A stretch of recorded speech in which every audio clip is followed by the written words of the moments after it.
Hi, Alan. Welcome to If Innovation Could Talk. Well, thank you very much. I'm happy to be here.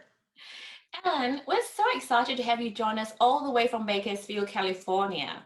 In fact, I first heard about you and acceleration from Swan Systems, a company here in Western Australia that specializes in precision water and fertilizer management. Now, tell us, how did you come into the picture? What do you do at Acceleration? Well, that's a long story, but the short version of it is I help ag innovators uh, set the pace to commercialization. So I work with them and help them understand the market, help them position their products so they have a successful and rapid commercialization. That is fantastic. So, what then attracts you to walk across the continent with a company in Australia? How did the opportunity manifest itself? Well, Australia is, even though you're in the southern hemisphere, you're very similar to California and the western United States. You're in an arid environment, so water is very critical, and a lot of great technology and water-oriented technology is coming out of Australia. So when you're looking at having needs, might as well go to the source, and the source just happens to be down under. So I had the opportunity to. Initially meet Swan a couple of years ago when they were just really starting to get their business up and running, and had some nice conversations. But we just kind of stayed in contact. And when they became ready, also to start looking at expansion and looking at North America, had the opportunity. They reached out, and we started having a dialogue to see how we might be able to collaborate, and I might be able to help them through acceleration look at their product and positioning it within the different crops in California. Because at the present time, there's over 400 different crops that are being grown in California. So where do you start? I've also happened to be involved in growing both almonds and pistachios. So it was kind of a natural opportunity to take a look at their system, work with them collaboratively on their platform, and also at the same time, really gain some additional insights personally on how to make better irrigation scheduling decisions. You mentioned the word collaboration, and it sounds to me like there's a role for collaboration here.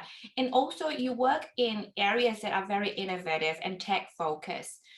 Tell us about the role of collaboration in innovation. Do you think it helps to accelerate things?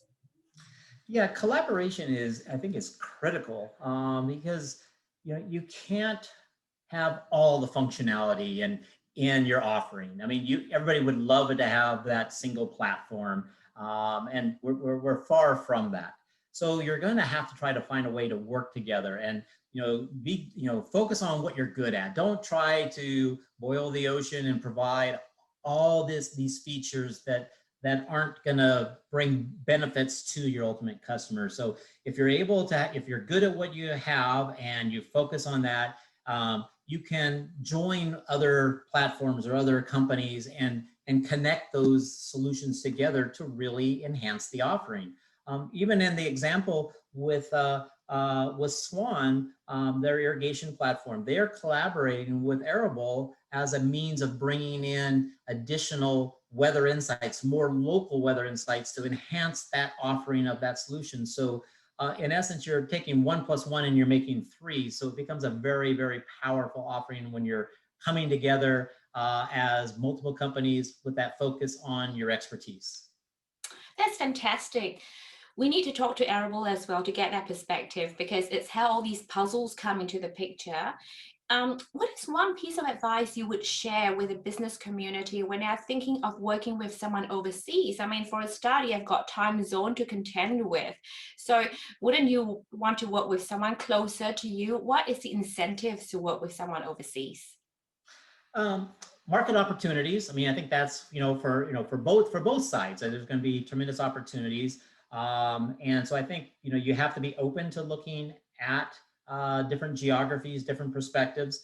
But in those situations that if you're going to go abroad, the best thing to do is to find a local partner and to somebody to work with that does know the markets, that can help help you down that path and making sure that you're doing the right things, because there are some cultural differences. So it's better to understand that and have someone that can talk the talk and walk the walk, to help you down that path to success. Those are great advice. Thank you so much, Ellen. You have been fantastic. Appreciate it. Thank you very much for your time. I really enjoyed it.